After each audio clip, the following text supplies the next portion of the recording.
Dari Bapak Halim di Sidoarjo, ada nih pertanyaannya nih. Yang pertama, apakah ketika hari Sabat saya boleh ikut dalam acara pemakaman saudara yang meninggal?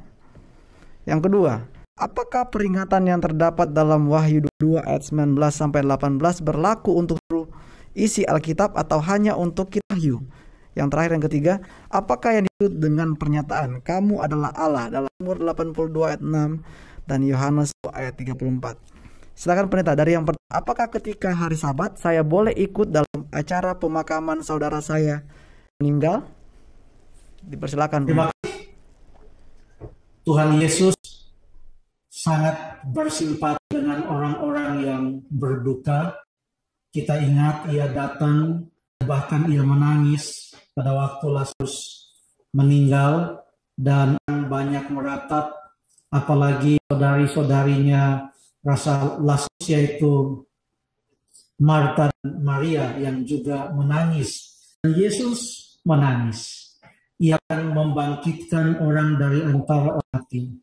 Jadi Yesus memperhatikan kesedihan umatnya. Sekarang pertanyaannya, bagaimana kalau dimakamkan pada hari Sabat? Satu kali ada orang yang menanyakan pertanyaan ini kepada Tuhan Yesus, bukan sama pertanyaannya, tapi prinsipnya boleh kita ambil. Kita baca dalam Lukas pasal yang ke-9, ayat yang ke-59 dan ayat yang ke-10. Lalu berkata kepada seorang lain, ikutlah aku. Tetapi orang itu berkata, izinkan aku pergi dahulu menguburkan bapakku. Tetapi Yesus berkata padanya, biarlah orang mati menguburkan orang mati, tetapi engkau pergilah dan beritakanlah kerajaan Allah di mana. Yesus sedang berbicara tentang prioritas. Lagi pula waktu orang ini mengatakan, izinkanlah aku pergi dahulu untuk menguburkan bapakku, padahal belum tentu bapaknya telah meninggal. Bapaknya telah meninggal dalam ayat ini, dia tidak ada di situ bersama-sama dengan Yesus. Namun Yesus menjawab agar supaya orang yang mau mengikuti Yesus itu memprioritaskan menjadikan Yesus yang sama.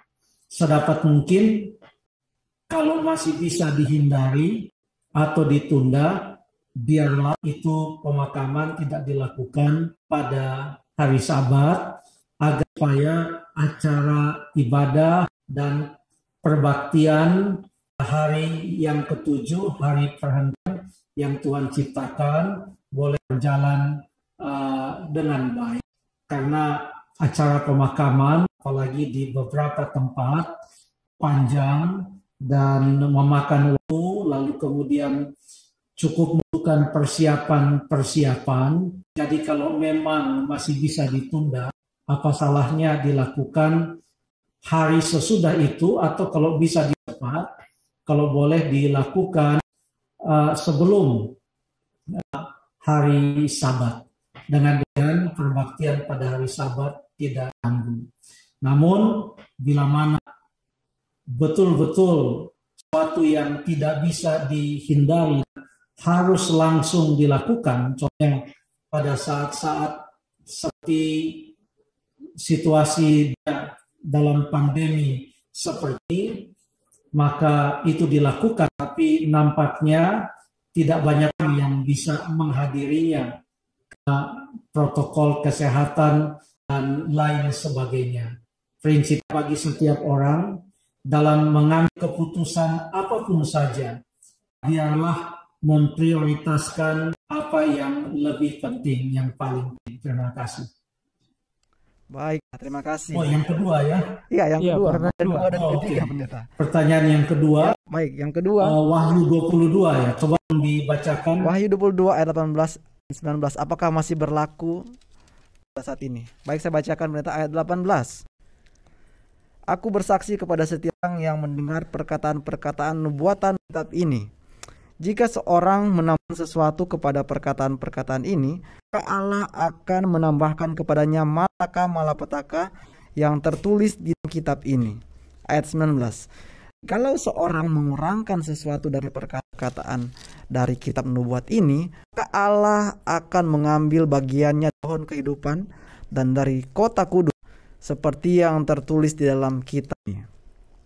Pertanyaannya, berlaku seluruh kitab atau hanya untuk kitab Wahyu? Silakan Pak Pendeta. Terima kasih untuk pertanyaan. Disebutkan dalam ayat itu nubuat-nubuat kitab ini. Jadi ayat itu saja, Wahyu 22 ayat 18 dan 19, itu adalah untuk kitab Wahyu. Karena dikatakan nubuat-nubuat kitab ini. Kitab mana? Ya, kitab yang ditulis oleh Yohanes itu, kitab Wahyu.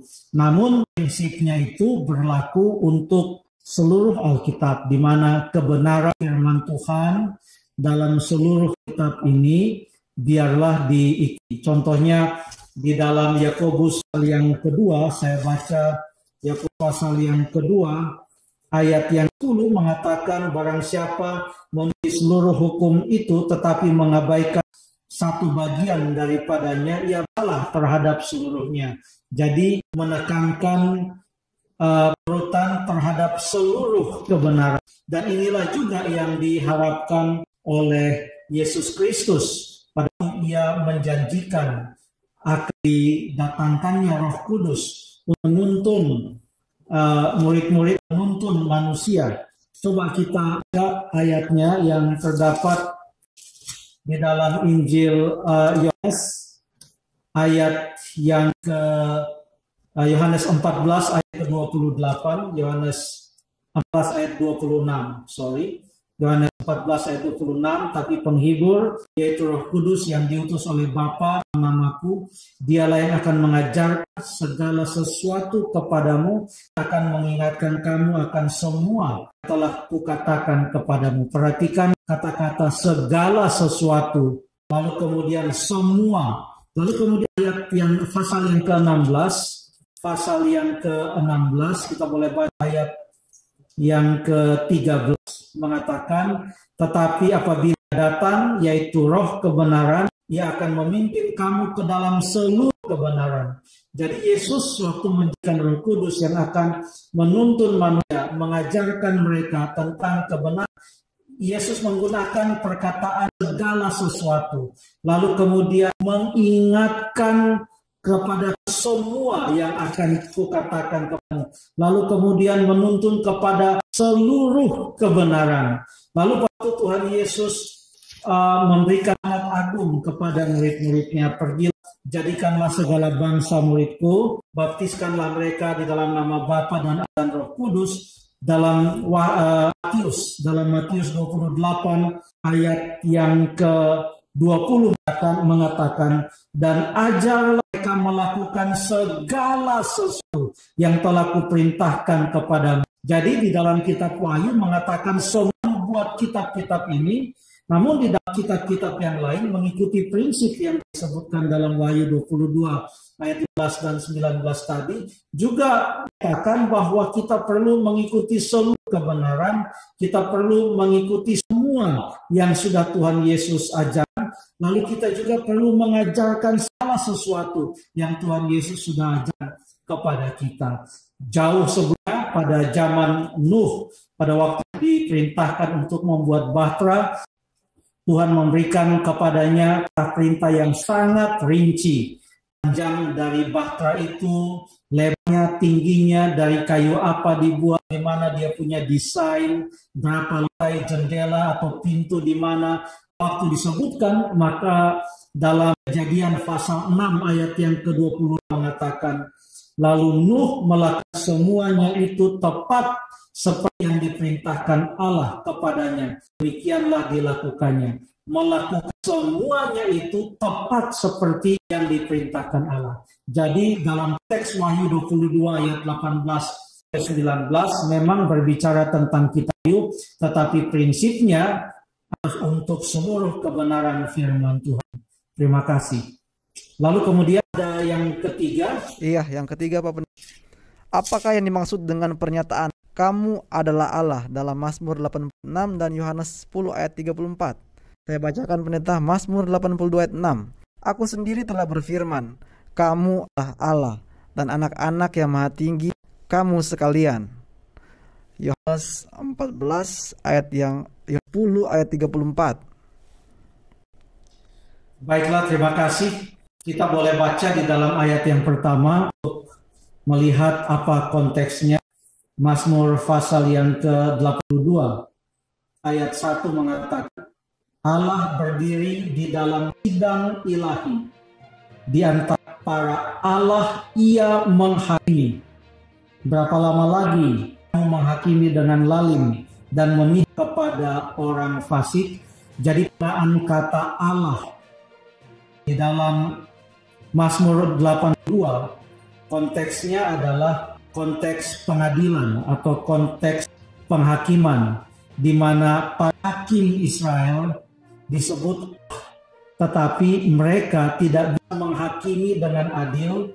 Makanya ayat yang kedua dikatakan, berapa lama lagi kamu menghakimi dengan lalim dan memihak kepada orang fasik. Dan ini justru mengangkat atau menyoroti bahwa hanya Allah lah hakim yang adil. Allah berdiri dalam sidang ilahi, dialah hakim yang adil. Secara banyak di antara hakim-hakim orang Israel yang melakukan pengadilan dengan tidak adil. Arti daripada Allah bukanlah Allah seperti yang kita biasa sebutkan, yaitu Allah hidup pencipta langit dan bumi, tetapi dalam konteks mereka adalah para hakim di bangsa Israel.